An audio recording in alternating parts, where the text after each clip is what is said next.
Hi, hello everybody. My name is Bram, CEO of Solventure. Today I want to talk to you about what is the difference between leading and lagging indicators. And we will use an example from the car industry. Let's assume that I'm a tire manufacturer and I'm looking for leading indicators. Well, one of the thought processes might be I'm selling tires, well, I'm selling that to the car industry. So could the car industry be a leading indicator? Well, let's start by taking a look. So if I look at the car sales, assume that the car sales would be increasing and decreasing at a certain point in time.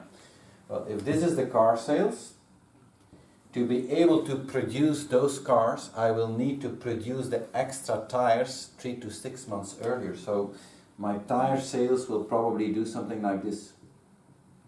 This will be the tires. So in this specific case, the car sales does not have a predictive power. It's not leading, it's actually lagging behind. So the car sales, this will be an example of a lagging indicator.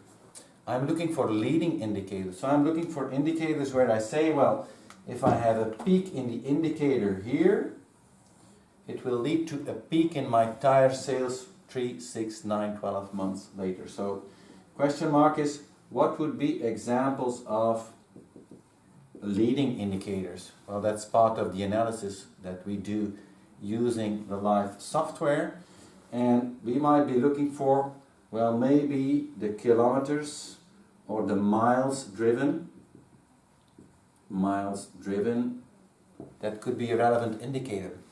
If there is more miles being driven, I can assume that 3 to 6 months later, that will lead to more sales of replacement tires. I might also look at oil price.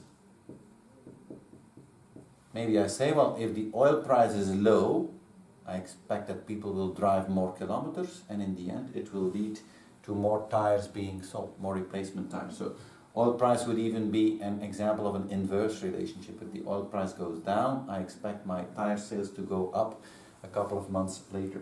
So these could be examples for leading indicators. That's what we look for using the LIFe software. We can also have incidental indicators. So an incidental indicator would be something like this, incidental. And what could be an example of an incidental indicator? For instance, weather information.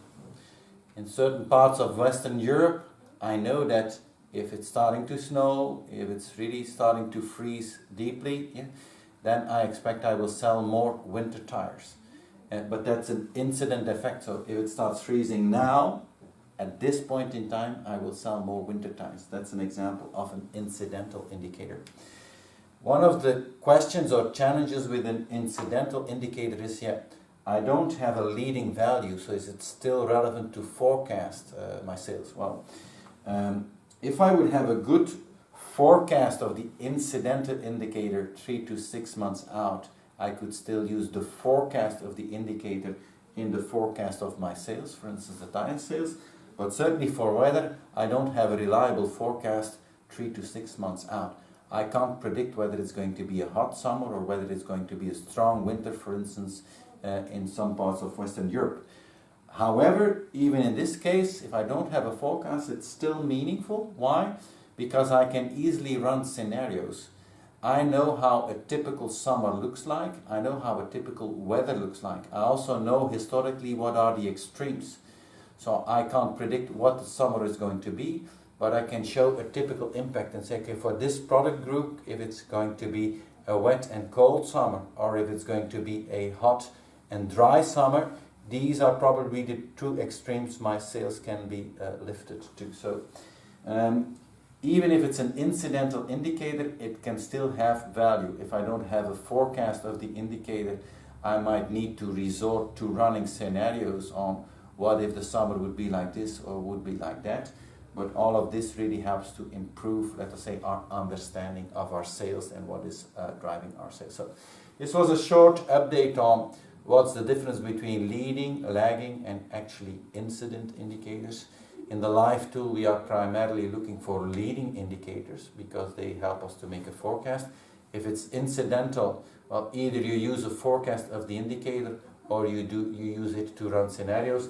If it's really lagging indicators, well, in theory, you could also still use a forecast of that indicator in the forecast of your sales pattern, but that might be a bit more far-stretched. So we hope this helps in improving the understanding, and we will be back with more videos on leading indicator forecasting. Thank you.